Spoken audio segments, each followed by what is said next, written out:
ജനങ്ങളുടെ ദുഃഖത്തിലും സുഖത്തിലും ഒരുപോലെ അവരോടൊപ്പം നിൽക്കുന്നുവെന്ന് സാധാരണ മനുഷ്യരുടെ ശബ്ദമാവാനും UDF പ്രവർത്തകരോട് ആഹ്വാനം ചെയ്തിരിക്കുകയാണ് Priyanka Gandhi MP.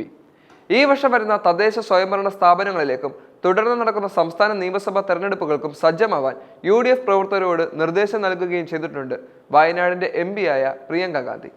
UDF booth തല നേതൃസംഗമ ഏറനാട് നിയോജക മണ്ഡലത്തിൽ അരീക്കോട് ഉദ്ഘാടനം ചെയ്ത് സംസാരിക്കുകയായിരുന്നു പ്രിയങ്ക ഗാന്ധി. തനിക്ക് ലഭിച്ച വലിയ വിജയം കഴിഞ്ഞ 5 വർഷം രാഹുൽ ഗാന്ധിക്ക് വേണ്ടിയും ഉപതെരഞ്ഞെടുപ്പിൽ തനിക്ക് വേണ്ടിയും താഴെത്തട്ടിൽ പ്രവർത്തനം നടത്തിയ കഠിന പ്രയത്നത്തിന്റെ ഫലമാണെന്നും അതിന് നേതൃത്വത്തോടും പ്രവർത്തകരോടും കടപ്പെട്ടിരിക്കുന്നുവെന്നും പ്രിയങ്ക ഗാന്ധി വ്യക്തമാക്കി. ജനങ്ങളുടെ ദൈനംദിന പ്രശ്നങ്ങൾ സജീവമായി ഇടപെട്ടുകൊണ്ട് പരിഹാരം കണ്ടെത്താൻ പ്രവർത്തകർ ശ്രമിക്കണം. അതിന് തോളോട് തോൾ ചേർന്ന് പ്രവർത്തിക്കാൻ താൻ ഉണ്ടാവുമെന്നും പ്രിയങ്ക ഗാന്ധി വ്യക്തമാക്കി. ചെറുതും വലുതുമായ ഒട്ടേറെ പ്രശ്നങ്ങളുണ്ട്.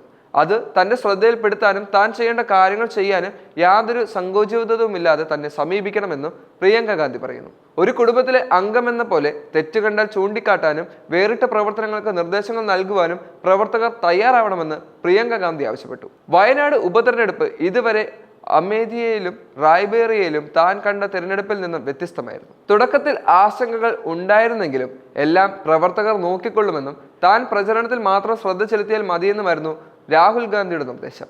അത് ഞാൻ അപ്പാടെ സ്വീകരിക്കുകയായിരുന്നു. അത് ശരിയാണെന്ന് തിരഞ്ഞെടുപ്പിലെ വലിയ ഭൂരിപക്ഷം എനിക്ക് തെളിയിച്ചു.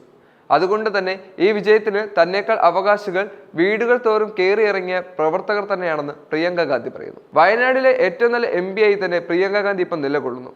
മുസ്ലിം ലീഗും ഒപ്പം കോൺഗ്രസും സന്ദീപ് വാര്യർ അടക്കമുള്ള നേതാക്കളും പ്രിയങ്ക ഗാന്ധിക്ക് ഒപ്പമുണ്ട്. ഇനി പാലക്കാടും വയനാടും കാസർഗോഡും കോൺഗ്രസ് എങ്ങനെയെല്ലാം മാറ്റി സ്ഥാപിക്കുമെന്നുള്ളത് കണ്ടു തന്നെ അറിയാം.